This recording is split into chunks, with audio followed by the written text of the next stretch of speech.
So I've started the recording now. So this afternoon, it's great to welcome Dr. Mark MacDonald to be with us. He is very involved or leads the Green Health Tadley project. If you don't know where that is, on the allotments on Rowan Road. If you go in to allotments there, just opposite almost the New Inn pub, as you go in there, you'll see a large polytunnel, and that is Green Health Tadley. That's why Mark does all his good work, and he is going to tell us all about that today. So I'm quite happy to hand over to Mark. I will mute everybody. You will probably have to unmute yourself then, Mark, so that you can talk to us. But I will mute everybody, if I can remember how to do that. Right, I'll mute everybody now. And I'll mute myself as well. And hopefully, Mark, you can unmute yourself. Thanks, Paul. I've got that. Thank you very much for the invitation this afternoon. As I said, the weather outside is not so conducive to gardening, so it's a good excuse to be inside. And thanks for the opportunity to share some mutual projects. A number of you know me, and actually some of you have been involved in the project. So there's some nice common ground that we will cover this afternoon. Good opportunity for some local connections in that process. About 6 years ago, a GP in Reading and Southcote, a doctor, myself, and a horticultural therapist got together. It's a bit like an Irishman, Scotsman, and a Welshman, but I can't say that. But as a New Zealander, I could probably say a Kiwi, an Australian, and a South African. Could have got another South African in the project. But the essence was that three of us got together, and Dave shared a vision of, as a GP, he was a bit frustrated that people were perhaps sitting too much on the couch, needed to get out, get some healthy lifestyle, get going on some physical activity, and good for their physical and mental well-being. There was a sort of green agenda in that process, and we got together, sat on a field near a school, and just talked about the concepts of starting a horticultural, maybe a horticultural therapy project. Dave was very good at his gardening, as well as medicine. Sarah, who joined us, was a horticultural therapist, superb with people. And I knew nothing much about gardening, but I could tell the sharp end of a spade, which has become very useful over the last few years. So that birthed a project that, when we started looking around at some opportunities, birthed a project that was then called Green Health Reading, became Green Health Thames Valley, and established as a horticultural project working in Whitley, working mainly with people unemployed and with mental health issues. That project's now a charity, is standing alone.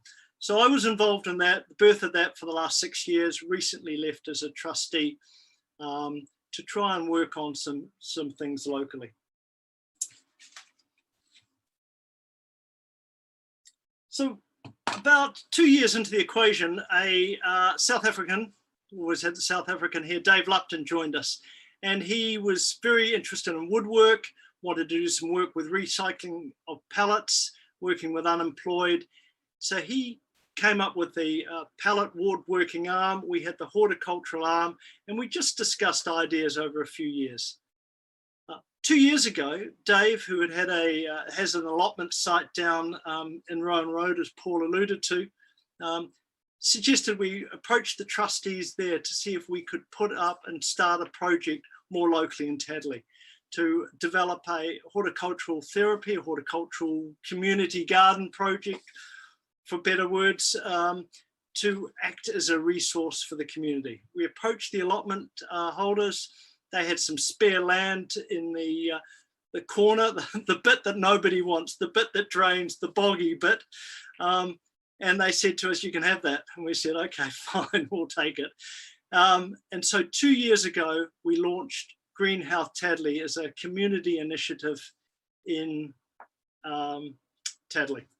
So coming up 2 years, didn't expect lockdown and the impact that would have over the last year.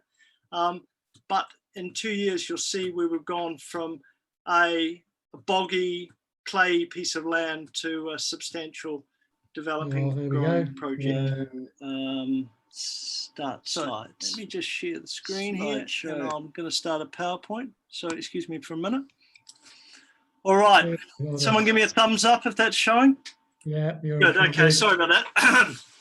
Right, I'll stick to my day job as a doctor. I think it's easier than this tech stuff.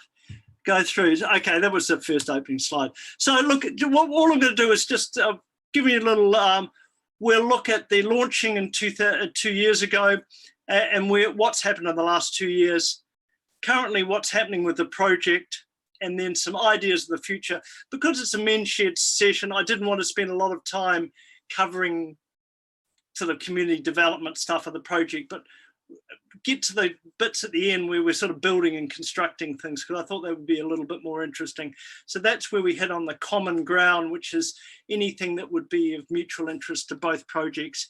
And then we're going to finish with a little bit of a group discussion. So throw some ideas in there, put you in some breakout groups for 10, 15 minutes to toss some ideas around and come back, and I can learn and gain from the wealth of knowledge that's that you all have. So who are we? Paul, of sort of the background description of that. Look, we're not a charity. We're a not-for-profit organisation, and that's because it's better to be structured that way in the early phase of being flexible. But everything that we works on volunteers. Any money that comes into the project goes back into the project and helps the community. That's just the way we're set up, really. Why are we doing what we're doing? Well, I sort of alluded to that initially with the birth of Green Health Thames Valley. We're two separate organisations, but that there was a desire to provide a resource to the community to engage with people of needs. The difference here with the local here is we want to provide a broad-based service. It's pivoting around gardens, so it's horticulture, it's a garden project, but it's more than that. It's a community site, it's a community resource that can be expanded and used by multiple different groups in different ways. So we can build things, we can grow things, we can gather people together. We're doing a lot of one-on-one mentoring, we're working with kids programs, doing things in a much more broad, holistic approach. So we want this to be owned by Tadley, really. We started off, but it's kind of our offer of a resource to the community, and as it expands, as it sort of finds its way, a bit like if I use the tree analogy, as it discovers where the branches are going, it'll discover its purpose, and that's the sort of drive behind it. So we have a very light touch to what we do, and as new ideas come up, new concepts develop, then we'll try and make those the flexibility of those things. So where we are, as Paul alluded to, we're down on Rowan Road on the allotment site. You can't miss us if you're driving past, and if you are, pop in. One of us is usually there doing something. And just shifting some slides on either screen. So with it. And come and have a chat. The best thing, Paul came down a few weeks ago, and it's best to see the site, really. That's the best way to see it. So where did we start? We started 2 years ago with a flat bit of land. We had a polytunnel. I have to say this, we brought this to the project. So we had some initial grant funding, and we've got a large polytunnel, and it was almost as if you've got a hammer, you've got to go looking for nails here. So we had a polytunnel and we needed a place to put it, but we knew that that would get us going. We'd have somewhere where we could grow things in a significant way. And so we cleared a site and stripped the grass back and put on the frame of a polytunnel, laid some weed matting, stones, and started building some raised beds. And if you can see that very in the middle of the picture, it became a nice place for one of the local rabbits to plant themselves. So we built the tunnel, and then eventually we covered. That was quite a challenge, putting a cover on with 4 of us, trying to get the wind down and avoid being blown away. But eventually I learned to build it's a 20 by 6 meter polytunnel, and we, apart from the hoops being put in, we've constructed it ourselves. So a great challenge, a lot of hard work, but a really rewarding. It's when it was established. And inside you have this nice, large, open, airy space. I call it my sort of garden man cave in one way. It's a great place to go. It's restful. There's lots happening in there, and it's just an enjoyable place to work. There's enough flexibility down one end where we're not gardening, so we've got some open space, and we'll do a bit of construction work down there, building things, and that becomes an indoor classroom, and it's always dry in the space. Yeah, I'm just shifting screen another. And so inside now, that from that area that was just raised beds, this is one of the early photos, so perhaps a year ago, of growing things, and the beds are well established, and a lot of produce is coming out of the project. So from a polytunnel, we have an overview, my sketch drawing. You may not pick up the details, but it's a large L-shaped site. It's equivalent of about 5 to 6 allotment sites. So there's about 800 square meters of ground on there, with the polytunnel across the top, and then an open area with some mounds, sheds, ponds on the bottom. So if you look at the site now, we come through, and this is looking from the car park through across the Neil and Annette's pond, I'm going to call it, across to some sheds, some mounds, and on the right-hand corner of the photo is the polytunnel. So we've got the site in two halves, really. It's a large indoor growing area and a large outdoor space with multiple purpose. Some of it restful, like the pond and the chairs, some of it growing with the mounds, and other areas under development at the moment. So that's a perspective of the project. And from 2 years ago, where it was flat, rough land, it's now well established with structure, growing things, and continually progressing. So where are we currently? We're running projects. Like anyone who's got a garden, Charles will comment on this, it takes a lot of work to maintain. So if you think it's hard enough work on one allotment, well, we're not all growing on there, then it's hard work on 5. So we have a dedicated team of volunteers that come along. Most of the work is done by the two of us, Dave Lupton and myself. In fact, most of it's done by Dave. And a number of volunteers who are just absolutely essential to the running of the project. The more volunteers we have, the more we expand, the more we develop and grow. This time of the year, when things start to plant, start to need weeding, start to need watering, the workload increases, and there's an essential part of keeping the project going and producing things. We produce food, and it goes to the community hub. So surplus products goes there. So we've got connections across the community, working with primary care, Tadley Medical Fellowship, Partnership, sorry, and the community hub, and a variety of groups giving them some support outside of the project. And we're always building things. We're always making things. At the moment, we've got a significant outdoor shelter gazebo project, and I'll get on to that in a minute. So things are developing and progressing. So we run some programs. Friday afternoon clashes with Tadley Shed, but we run a project, and they'll be down there at the moment working with a variety of adults. We get referred clients, and we have volunteers that just come down there and love gardening and love to contribute. So a mixture of people down there, particularly on a Friday afternoon. That seems to be expanding onto a Saturday, and will expand soon, hopefully into earlier in the week with other groups such as Women in Gardening to expand the resource. So we're not limited to Friday. That happens to be my Friday afternoon off, so we started that, but we're running some programs.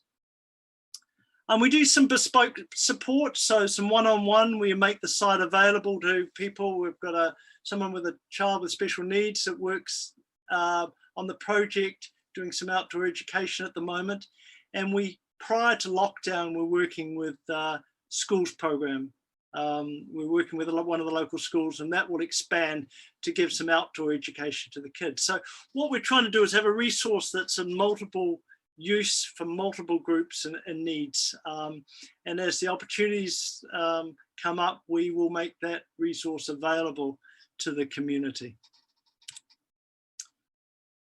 Beautiful advantage of a polytunnel is that even in the winter, you can go down there and it's warm. So recently, when it was 1 or 2 degrees in the early part of February, it was 13, 14 degrees in the polytunnel. And it meant that we have an expansive growing period, and it gets positively tropical in there. So that was the outside view, and at the same time, that was the inside view. Or was it? I'm not sure, but it does get pretty warm in there and very pleasant, good working environment. So as I said, we grow some produce. That's just a sample, and it's just nice. As I said, I'm not a great gardener. I'm learning rapidly. With my eyesight, I struggle between plants and weeds at times, but I get corrected. But it's very satisfying to grow, as a number of you, I'm sure, probably better gardeners than I, grow in your own garden and produce. And it's nice to grow at a scale that we can grow large enough to give some of that produce away. So as the volunteers come, they'll work, and I'll make sure they go away with a doggy bag full of fresh tomatoes in the summer, or the extra goes through to the community hub. Currently, we're supporting about 14 families with produce, and I've just recently made some connections with a local market supplier who will add some additional supplies. So even when we're not growing, we will draw in from other allotment holders, donations, or from local suppliers to be able to continually give some healthy food supply through to the food program through the community hub.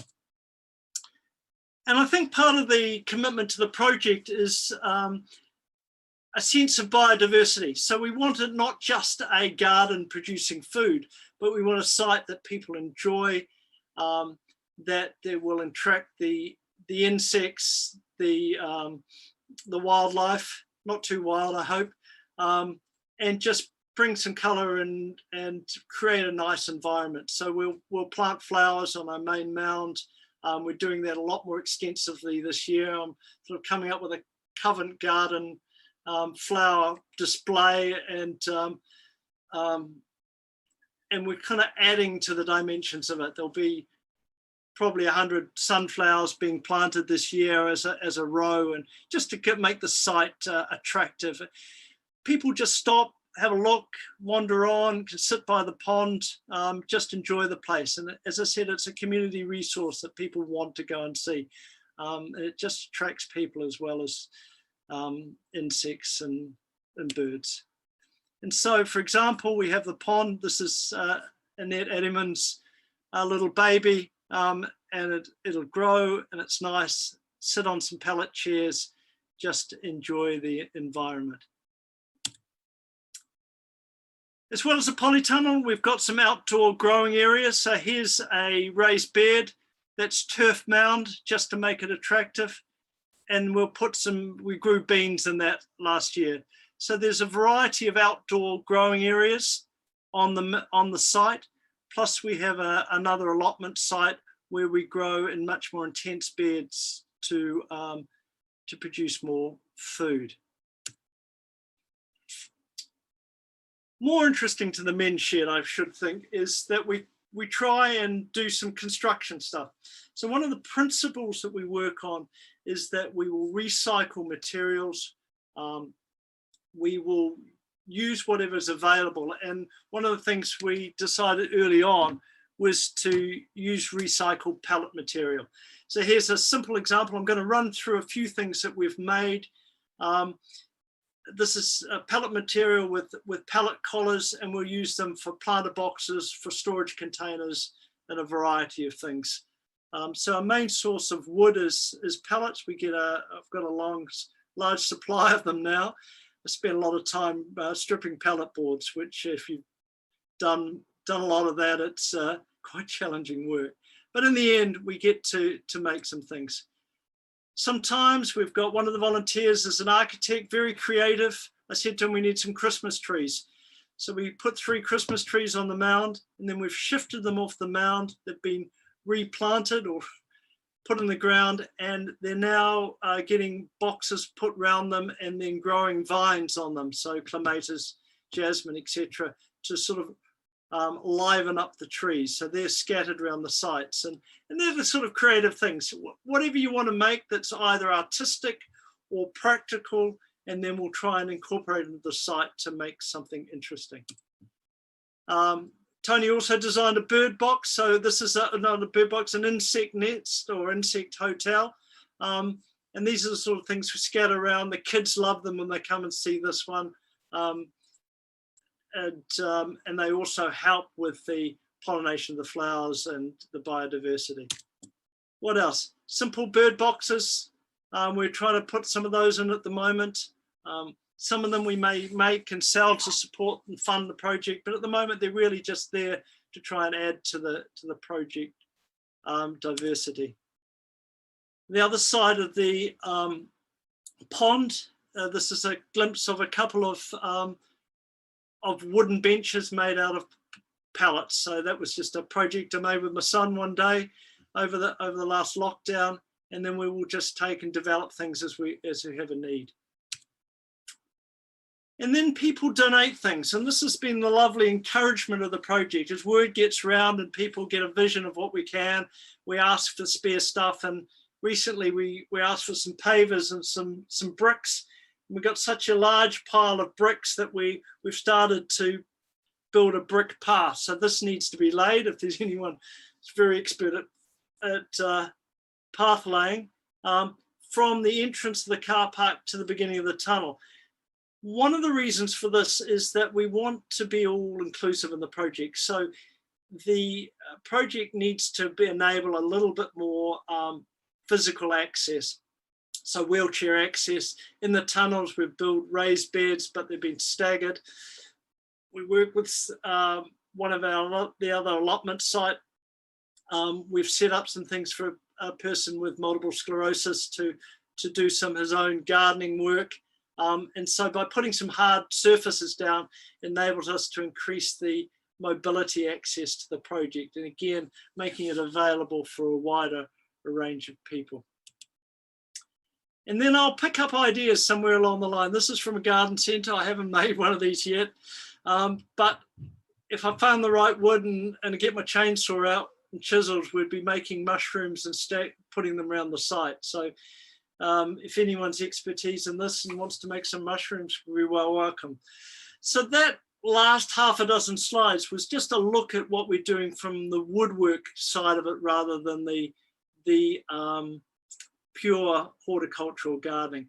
And so it just helps try and develop a kind of much more diverse and interesting site, an interesting place to be. Sometimes we'll get things like a gate donated. What do you do with a gate when you've got a project? So we stuck it up in the middle of nowhere, called it the Gate to Everywhere, and then we're growing vines on it, just again to be a bit of a feature and add a little bit more from just a square field garden planting with growing produce. As I said, you're welcome to come and visit the project and have a look if you haven't been there. So, where does that leave us in the future? So that's a sort of potpourri where we are today. We launched it a couple of years ago. We've developed the site. We've got volunteers gone. We're working with diverse groups. We're trying to partner with multiple groups around the community. And we're trying to have an open project that will be flexible to the needs of Tadley community. As part of that, we're always dreaming. We're always getting new visions of where we can go, where the needs is, what resources are required. And the first one of that is, which is in the current project, is I'm just moving some slides here on my larger screen. Sorry. That work. Okay. Is a gazebo. So what we decided in the summer, it gets hot, we need some shelter. We need some shelter from the sun, from the rain, somewhere to sit, relax. And then we always had a passion for produce from the ground to the plate. And so a attached sort of outdoor kitchen where the kids would come along, particularly pull the carrots out of the ground, chop them up, cook them, and enjoy them as fresh as they could be, and just learn some elements of nutrition through there. So gazebo project, I'm going to get into details of that in a minute. Second thing is that there's no power on the site. Large site, we've got a lot of watering, we've got an irrigation system that's not able to be functioned because we don't have a power supply for it. So we want a sustainable energy, either solar power or wind power. And we're currently doing some design work on that. We recently engaged with UNESCO, local energy company, to try and give us some technical support. And if there, again, any experts in these things, we want to set up a low input, sustainable local power supply to just give us a bit of additional support. If we're building down there, it's all battery powered tools or hand tools, but with some power, it just gives us a little bit of option in terms of light, power, and things like irrigation. Third thing is increased growing capacity. This relies on volunteers, but we've taken on, as I said, we've got some additional allotment sites where we will just grow things on. So, 100 potatoes plants have gone in this year. We're growing corn and a lot more produce. And it seems with the lockdown and the needs of the community, there is going to be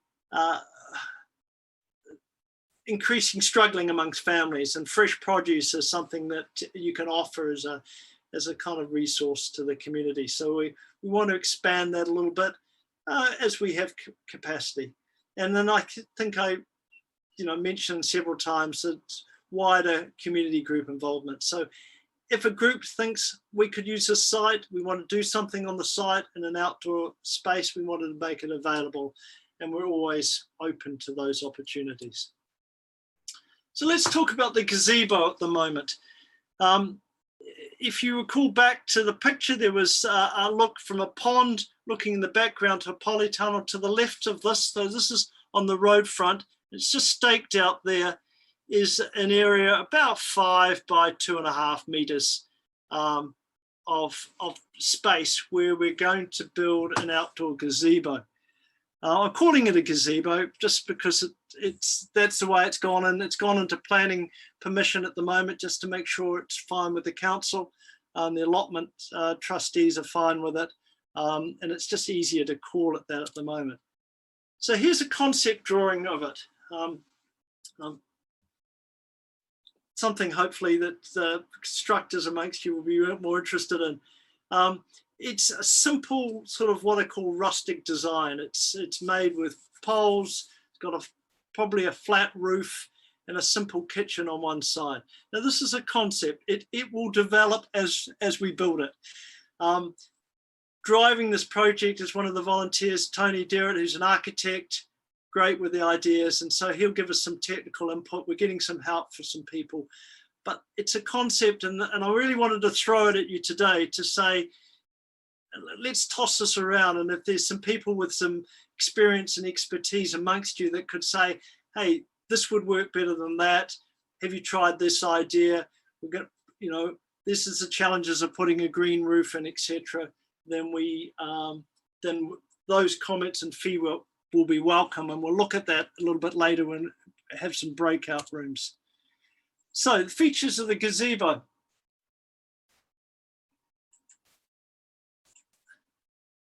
It's as I said, a simple rustic construction, and here's a pile of oak stems. They were recently donated from Englefield Estate, who are helping giving us some grant money to launch the project.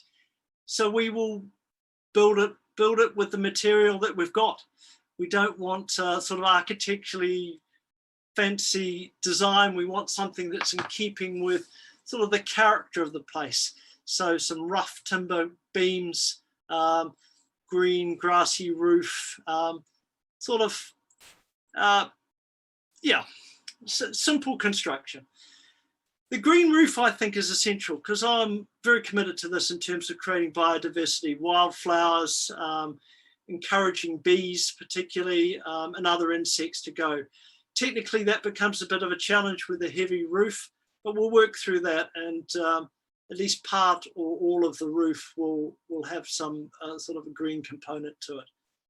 And then the third aspect of the gazebo is a sort of basic kitchen, just a cooking area, simple cooking area. We're working through sustainable fuels, simple to use, safe for the environment, for the kids, so we can go down there. Now, if you talk to a South African and a New Zealander, it will be called a barbecue. And I'm sure the smells will come up over the summer. But the concept is there, somewhere to sit, somewhere to cook, somewhere just to gather as a community. And particularly coming out of lockdown, I think there's going to be a greater need for places that we can just kind of chill out on and enjoy the environment. So where's the common ground for Greenhouse Tadley and Men's Shed? The background of the slide shows another view of that area where the hoops are in the background is a potato mound, and then beyond that is the pond. So on that site, we're hoping to start planning permission in the next couple of months. So it's a spring summer project, the building of the gazebo. The posts will need to go up, and then we'll kind of build the roof on top of that. With chats with Paul, with talks with a few of you, everyone's in lockdown. You're meeting for an hour once a week, and I kind of had this really an offer that here's a project that needs to be built, and if a group of you want to come in, you find you're inspired, want to join us in the building of that project, you'd be extremely welcome to do that. So it's a sort of something to get out of lockdown and get your hands busy with a project, if that inspires you. The second thing is the products and resources, and I talked about the use of recycled pallet wood. We've got a large supply of that if you want access to it. If you want to, as a men's shed group or as individuals, start building things, designing things, making things, using our space, and things that you think will contribute to the project, then you'd be most welcome to do that. And I think that's where the common ground is. Can we provide some things to be made that you'd want to make? You know, you're going to discover that as a men's shed in terms of what you want to do and what your purpose and things is. I guess I just wanted to offer that here's a project where if you wanted to produce something, make things, some of the ideas there, some bird boxes even, that would be well used within the project. And I guess you're looking at a place to park yourselves at the moment. But if you need some wider space to build bigger projects, then we've got capacity down there for potential capacity to grow, and we've got some storage space at the end of the polytunnel, and we can always build another shed down there. Yeah, build another shed's a great idea, but we could use that, and so there could be some mutuality in terms of space usage to go through. What I want to do now is break into some groups, because it's a bit of a monologue, and there'll be knowledge and experience amongst you that I want to toss some of those ideas, hopefully, that I've intrigued you with in the last 20 minutes or so. Break into some groups and answer 3 essential questions. So looking at the gazebo question, what's your response to that? What's your technical knowledge? What's your ideas of the concepts? What sort of support you think we need? You know, if people are wanting to be involved, some ideas rotating around the gazebo. And then secondly, the products, the creative ideas, what sort of things could you do? Give us some ideas. What sort of things do you think as Men's Shed you could be involved in? And I guess that leads to the third thing, is where is that mutuality of crossover? So I'm going to hand it back to Paul in a minute to put us in breakout groups and next 10, 15 minutes, try and tackle those 3 questions: the gazebo, what I've called products, and then the working together. And then we'll come back and share a few ideas to make this a bit more of an interesting discussion, and see where that leads you. Okay, Paul, I'll hand it over to you. I'll leave those questions on the screen if that's helpful, and then I'll leave you to put us in some breakout groups. Okay, I shall attempt to put us in breakout groups. I've never done this before, so I'll see if I can manage to do that. I have asked 3 other guys if they would be happy to facilitate the groups, so I'll try and put them in a group in a breakout room, and I think I can manually select who goes where. So we'll see how we get on. I'll try and see what happens when I click all these buttons and see. I think what might happen with the slide questions is either they'll stay there, which means we won't be able to see each other, or they'll disappear. So if you haven't made a note of the questions, you might want to do that. Thanks for that. Yep. I can take them off and stop sharing screen if that's helpful. If you're happy with that, if you're happy with the questions, then I'll just stop the share. Yeah, I've made a note of them. That will come there. Okay, that's fine. I'll do that, and then we're back onto all in your hand, Paul. Okay, I'm just trying to put people in different rooms now, which might take me a little while to work out. I apologise for that. Mark, can I just ask you a quick question? Sure. I'm obviously fortunate. I've been down to the site a few times. There is a big blue container positioned fairly near to your site. Do you know whose that belongs to? The one by the entrance? Yes. That belongs to the allotment trustees. So they, it is some sort of storage shed. I've never seen it opened, but it's owned by the trustees. Mark, doesn't it, more information. doesn't it have sandbags in there? I've got a feeling it's got sandbags in there. You may be correct on that. It may be, part of emergency response or things. Yeah. I can follow that up. Your question behind that, Neil? Well, where I was coming from on that was whether, another container could be put in there, whether, I don't know what ideas Men's Shed has for a location in Tadley. But it was just trying to link those two together. Yeah, I mean, we are looking for somewhere. That is going through my mind as Mark was speaking. Would there be an opportunity possibly to use the same site? One of the biggest problems, obviously, from a men's shed would be the power aspect of it. Yeah. But whether that could be overcome by just using a generator or something, I don't know, something we could possibly consider or think about. But ideas and thoughts. Yeah. Maybe another thing to think about, Paul, is there any room for a double-decker bus down there? I think that would be a bit tricky to get it onto the car park area. I was thinking about this morning, thinking, oh yes, I wonder if the bus could visit. I don't think it would actually get into the allotment area as such. Whether we could get permission to put it in the pub car park, which is almost opposite, if at some point, I don't know. Depends how busy the pub gets again, I suppose. Yes, yeah. I think it's a turning circle, isn't it? Yeah. Or turning circle into the allotment is not great. Plus, it's got a up and over bar, which you can unlock, of course. But I think it's just a turning circle in there is a bit restrictive. Yeah. Well, we certainly had a 20-ton truck recently got in there, so it'll cope with the width and the weight of that. But I think you'd be tight on a double-decker bus. Yeah. I wouldn't want to be driving it, put it that way.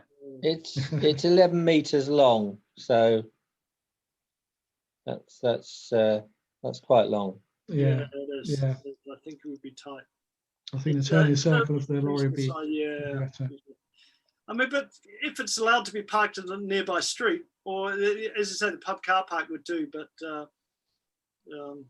What I was thinking was, I mean, I don't know how aware you are of this, Mark, but the the reason there's a double-decker bus in my background picture is because I'm actually an interloper from Basingstoke Shed, and Oh, I picked the connection there. right, yeah. So we're putting a men's shed in a bus, and the idea is it will come to new sheds like on a regular basis, like Tadley, and be the premises fully kitted out for an afternoon or whatever we agree a week. So if you were going to put your premises, or there's some chance of putting the premises in the longer term down on the on your site, then it would make sense to try and site the bus there when it visits as well. That's the line of thinking. And you would get power and all that kind of thing with it, because it's got an onboard generator and so on. Look, I think all those, I mean, obviously Men's Shed needs to develop that, work through that, but there's certainly some potential crossover connection there that would work. Yeah. Yep. Yeah, absolutely. Sure. We'll obviously have a discussion about that and see how we can move things forward, and yeah, keep in touch with you, Mark. Yeah. Okay, well, I think I'm ready to put you into breakout rooms, which will last 10 minutes, and then you should come back to all be together. So I'll press the button and we'll see what happens. Good luck. To give some feedback, if the individual people that facilitated could just give me would be helpful, but hopefully that's to the collective group, some sort of couple of ideas regarding the gazebo. We did some things on the kitchen side, some products or some things to design, and maybe some common area that we could potentially work together. So can you lead that, Paul? Yeah, who'd like to go first? Yeah. Do you want me to give you a quick summary of what we said? So, yeah, go on. I mean, we just about managed to cover all three questions. It was more chat than I thought, actually, but we talked about the gazebo idea, and we were just saying, you know, maybe if you've got the kitchen in there, obviously windbreak, because the wind could be, you know, quite a problem. So some form of windbreak, but I think we were talking about, you know, being flexible. So it doesn't act as a total sort of, you know, the wind force on it, sort of pushing it around too much.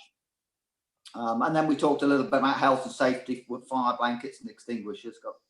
And the other thing was on the roof, the green roof, we were just sort of querying how obviously it's going to absorb a lot of water, rainfall, but whether you could still collect. So we just had a discussion about that, because obviously we thought that would be in your aims for collection of water. Yep. And reuse of water. Yep. On the garden products, I mean, we love I certainly love the hotels. I'm sure the insect hotels, and you know, I thought they were fabulous, and the bird boxes, and we also talked about bat boxes, you know, particularly in this area. And I was saying our church could do with, you know, bat boxes. I would have thought. I haven't asked the elders yet, or the minister, but you know, I'd like to see some. And then we also talked about little window sill raised beds, you know, for perhaps people who are more elderly and wanted something on the windowsill, for herbs, mint and chives and that type of thing. And possibly, I think it was Derek had seen on a program that he watched, somebody had made some sort of from pallet wood, a sort of a small trolley that you put your really heavy planters on, so you don't, and then they had like wheels underneath, so you don't have to pick your planters up, you can push them around the garden to different places. So yeah, that was a kind of another idea that had come out. And then on the third thing, the working together, I think it was, you know, I guess it came out that I guess, you know, if there was something you had specs for that you wanted built, then, you know, maybe that could be thrown over to Men's Shed to once they're established, to say, can you build this? And we talked a little bit about the it was the Wales Sustainability Project and the fabulous ideas they have down there and things. So yeah, quite interesting. No, good. Yeah. Sound like we got you out of the group too quickly. Yeah, 10 minutes goes very quickly, doesn't it? It does. Dave, Alan, Dave, do you want to report back on the group? Yeah, on our group, considering the gazebo kitchen, the green roof was an area of concern, as it were. Suggestion being plants, these sedum trays and so on that you can get that don't need very much soil. They don't need very much water to retain. So they're the kind of things that could work on a roof. What sort of plant? Sorry. Sedum, CEDUM. Ah, yeah, that's fine. We have discussed that, sedum trays. Yeah, that's it. And also the strength, not only of the columns that support the roof, but also the joints between the vertical and horizontal members of the structure. Fairly easy to do with square cross-section timber, but a little bit of more thought might be needed for round section or rustic type supports, for instance. It starts to get to look a bit like a log cabin if we're not careful, I guess. It may be that the uprights are the rustic looking space, and the rest of it is much more square construction. There's been a lot of discussion on the weight of the roof and whether maybe we should just make part of it a green roof to decrease that. We're getting some structural engineer input, so it's helpful feedback on that to address that question here. Yeah, I think the things to be aware of that we then need to do a bit of a calculation just to see where we're up to. We also talked about making stuff out of pallets, and for instance, things that are or facilities that could be opened up to other bits of the community. So, for instance, the Scouts, they could usefully use space on sort of their sort of wild evenings to do something horticultural, perhaps. But also, if we had plenty of seating, maybe a circle of seats that we've built, possibly with a fire pit in the middle or something like that.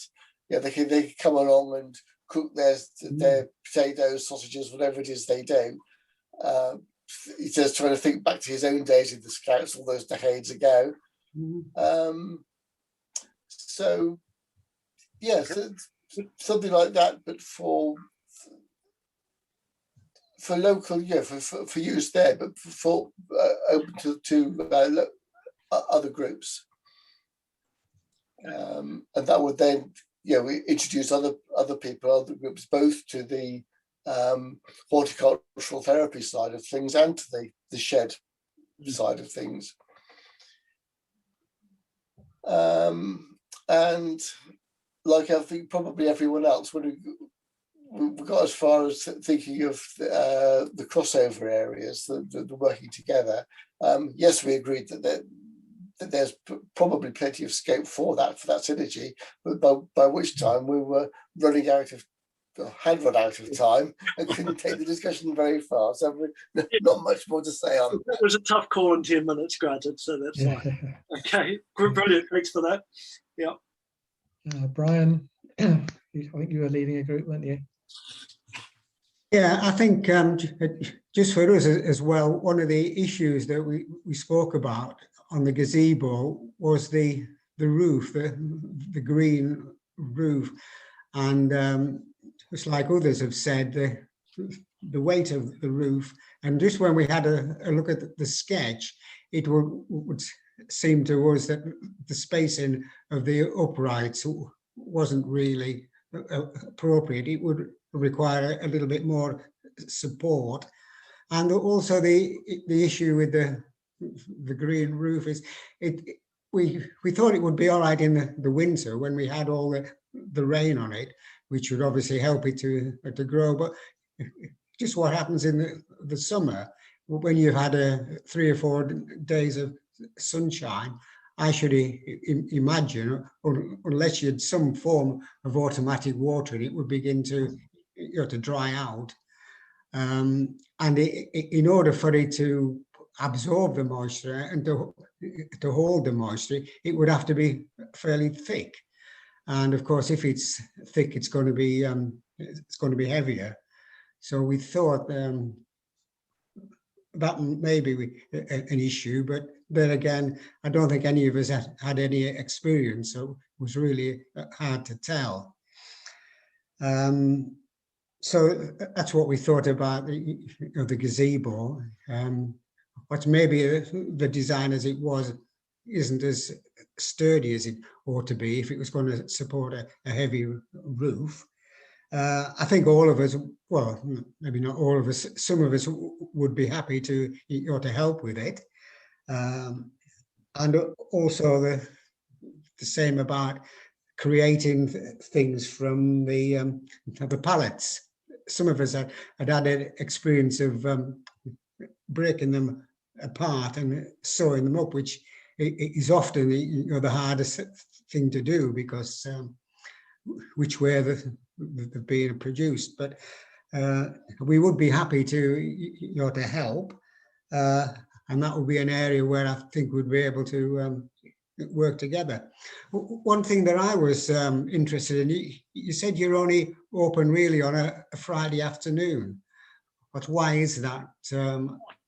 Because I should think some of us are available on other afternoons as well. And if we restrict ourselves to a Friday, that's a little bit of a limit. Let me pick that one up very quickly. It's just because it's historic. I work 4 days a week, and so I'm down there on a Friday. The principle of the site is that if somebody wants to use it, and it doesn't require one of us to be around to be there, then it will open. I mentioned a woman in gardening group that we're trying to develop at the moment, and that should be maybe on a Tuesday during the day. So there is no limits to when we open. It's just a matter of the practicalities of that. So we're not fixed to Fridays. You just happen to be running a Friday session. So if for example, Men's Shed wanted to come down there and do something on a Tuesday afternoon, fine. It's just about making that happen, really. And the more people that are responsible for looking after the site and doing things, then they can use it. Yeah, total flexibility on that. Good. Yeah. Right, thanks, Brian. I think there's one more group, which I think you're in, Mark.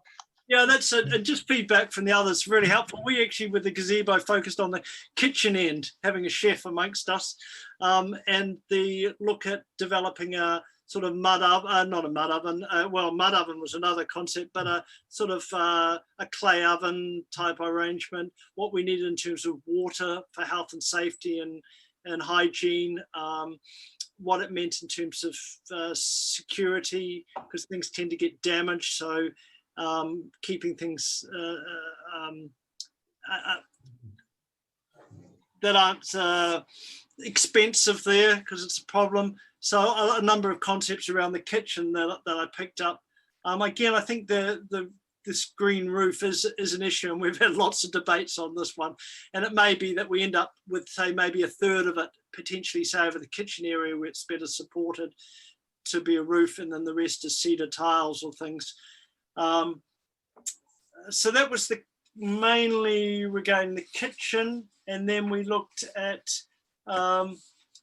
again, products, nothing really more to add, I think. And then I think, again, that concept, if we can come up with something that we can, it's a project that we can work on, then maybe we just arrange it and get on with things, really. Ask Mark, Just have to see where it develops, really. the energy, sustainable energy that you're trying to develop, and you're getting some advice from one of the energy companies, which is great.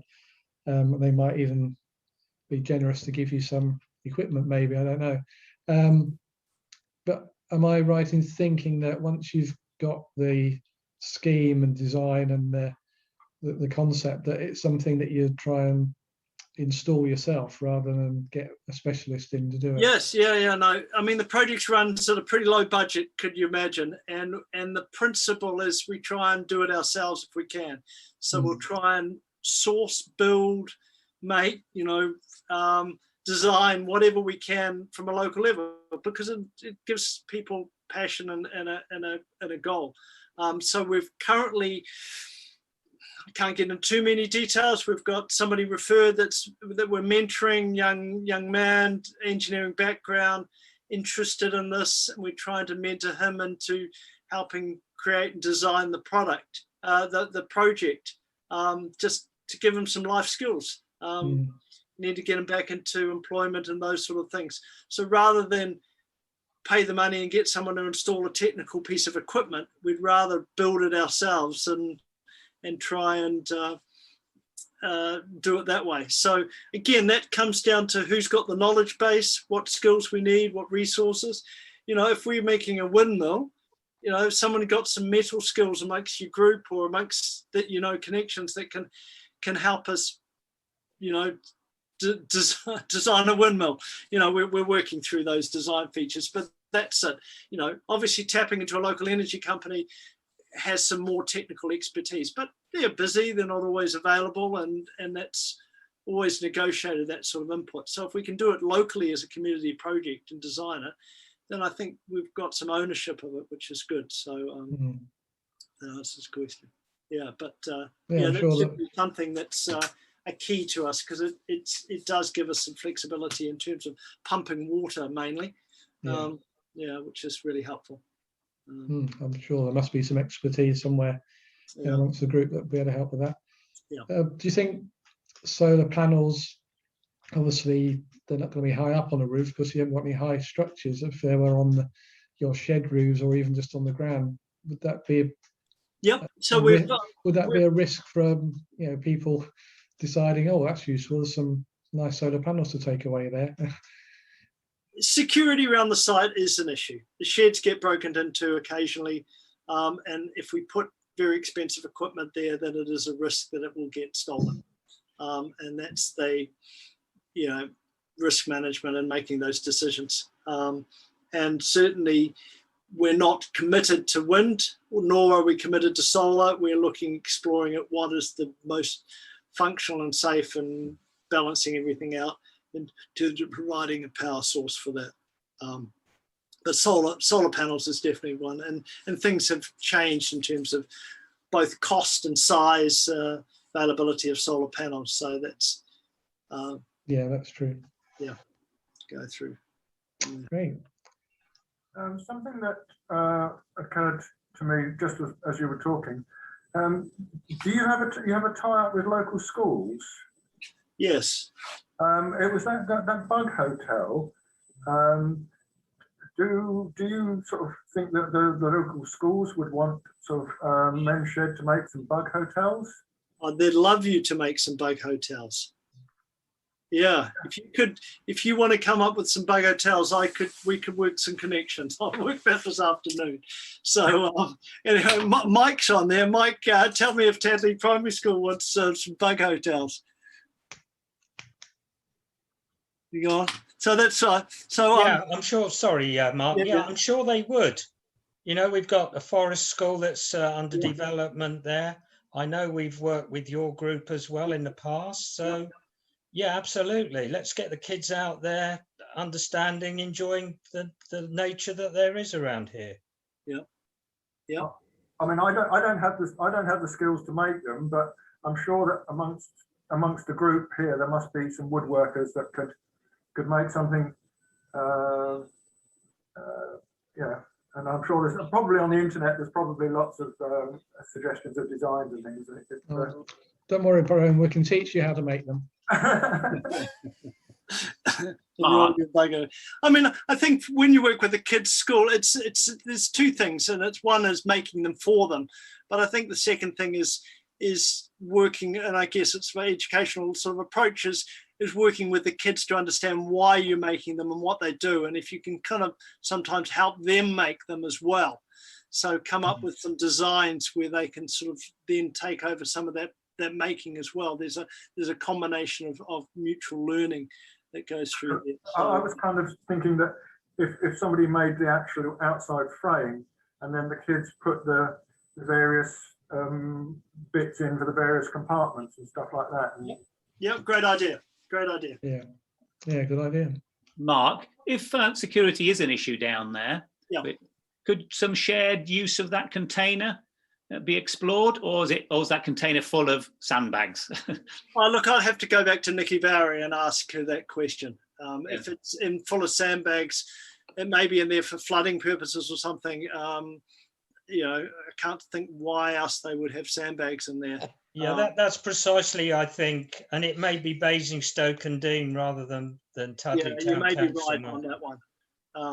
I'll raise that question, and if it's a possibility, then we'll explore it. If as you say, Basingstoke and Dean, it's related to the council, then it's a no-go area. I've never seen it open, so it's not something that commonly is used, and it may well be just there as emergency storage.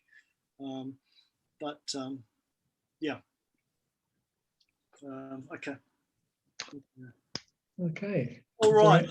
Any other comments Martin Budd? Yeah, Mark, because of my involvement with another support group, a similar age group to ours, just interested in the mental health aspects of green health. Can you say anything about that? Oh, absolutely. We'll go for another hour. My background is as a doctor, and I work with people with mental health all the time, and I work with other mental health charities. So we go down a passion on this one, and it's one of the driving forces for groups that we want to involve as people, particularly in the context of today's sort of climate, where you've got people that have got increased levels of anxiety and depression. They've got social isolation, and you don't need to get them out. You want to encourage them to come out, to engage with others. I mean, this is what we've been doing with Green Health Thames Valley for the last 4 or 5 years, is working with people with complex mental health issues and things. So that's an absolute passion of mine. And that resource, we recognize that things like horticultural therapy or gardening, getting people out in these sort of environments, doing some one-on-one mentoring, some group work and things, is very good for people's mental well-being, let alone addressing mental health issues. So perhaps it's a topic I'm happy to pick up outside the context of this meeting, because it's probably in depth. But it would be useful. Maybe I can contact you offline. Yeah, that's fine. And I'm just going to finish with a slide for some context. So I'm just saying, open, if anything's triggered here, people want, and I'm around the next week, I've got some leave, people want to email me or pick up a phone and have a chat about anything that's come out of today, more than welcome to do that. As I said, there's lots of branches going in lots of different directions, and that's one of the reasons, again, why we're working with the local medical partnership to try and provide those sort of additional resources. So right at the end, Paul, should I share screen? I'll just put up for a minute some contact details. If I can go back to the PowerPoint. Can you see that? Yep. Yeah. Okay. So the first one is the Facebook page. You've lost the Facebook page, but if you just Google, whoops, sorry, I've lost it.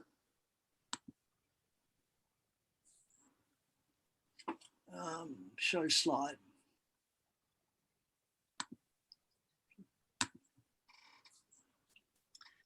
Yeah, that's it. Yep. So if you don't worry about the long address, just Google Green Health Tadley Facebook and you'll find it. It'll click to that. So it's not, the link's not important. The two numbers there are myself, and as I said, Dave Lupton, who's the sort of co-director of the project. And look, both of us are approachable, and I'm happy with it. Share the numbers, that's not a problem. So if you want to give either of us a call, because I'm normally doing medicine 4 days a week, then Dave's there more often during the week, but we're both around. And then there's a couple of email contacts, mine personal one, but that's because I just answer it more often than the project one, but either of those will come. So if you want to email or phone, you got some ideas, you suddenly have you thought of this and you just want to drop me an email, be welcome, or a phone call for some further discussions. And then we can kind of take things through Paul in terms of if we've got some mutual ground to work with. You know, if a bunch of you want to lay down a concrete path or want to help us with the gazebo building, then, you know, as things open up and we can do that in a sort of safer environment following COVID, then the more on the ground, the more fun we have, really, and the more creative and expertise we can put into it. And certainly my group, if we're moving down the kitchen area, to develop some more thoughts on that would be helpful in terms of the water and the cooking resources. So I'll come out of that shared screen as if people have got those details. Where is it? Right, and back to you, Paul. Well done, thank you. Thanks for that, Mark. I need you to wrap up for that. Yeah, if anybody didn't get those details, then let me know, and I can always forward them on to you. Just one quick thing before we go, something to think about over the next few weeks is our meeting time and meeting days. I know it doesn't suit everybody. I know some of the AWE guys, where we've gone for the second and fourth Fridays of the month, it doesn't always fall on their Friday off, as it were. So some guys can't always connect with us. And also, obviously, most of us are of an age where we're not in employment, but there might be people who do want to join us who are still working. So really just to give some thought about what you would think about whether we move to a different day or different time, you know, if it's an evening or if it's on a Saturday or something, what your views are on that, just so we can try and be a bit more inclusive, or maybe if we meet more than twice a month or something. I mean, originally I think I might have actually said the words I would meet every fortnight, then I thought, well, that gets complicated because you're then moving around the month all the time if it's every 2 weeks. That's why I then opted for the second and the fourth Fridays of the month, because that tends to fix the days in the meetings in the month easier. But if we want to be more inclusive and get other people involved, get more people involved, then we might need to consider moving the time and date. Obviously, once we've got somewhere to meet physically, it could be easier because as long as people have got access, then they can go down when they have the free time to do that, maybe. But while we're still meeting on Zoom, it might be worth something to ponder on. Next meeting is on the 9th of April. That's the second Friday in April. And Mike from Basingstoke is going to be talking to us about Stirling engines or something like that. Yeah, I'd like to broaden that out a bit to talk about the bus and give you an update on where we got to with that. Yeah. And Mark has, to a certain extent, stolen my thunder because there are various jobs we need done down there, and I was going to offer people the opportunity to come. So before you all decide to get dirty in, you know, with covered in earth, there's certainly opportunities to come and get covered in grease. Okay, that's good. Yeah, just about everything. It'd be good to come and see the bus anyway. I'm sure there might be some people interested in that. So I'd like to spend a bit of time talking about that. Does anybody have a Stirling engine? Okay. Doesn't look like it. No. No. Does anyone know what one is? Oh, okay. All right. I know where I'm starting from then. Start from the beginning, yes. Yeah. Okay. Well, thank you everybody for joining us, and a big thank you to Mark for leading us today and telling us all about green health. And yeah, I think it's really exciting to try and work together and partner up. It'd be something to really look forward to. It'd be great to work with you, Mark. Yeah, thank you for the invitation. There's normally someone down there on a Saturday afternoon, so if anyone wants to just wander down to the project, they're most welcome. That's my final parting words. And thank you, Paul, and thanks for all the constructive comments. It's been really helpful. I've made a good list of those, and we'll toss some of those ideas around. So we will have multiple conversations with you at multiple times. And, I'm sure we will. Yeah, great. Great. Wonderful. Okay, well, thank you everybody for coming, and Thank you, Paul. Thank you, we'll everybody. see you again in a couple of weeks. Yeah. Thanks, Bye now. everyone. Thanks. Bye. Mark, and bye-bye, everybody. Bye.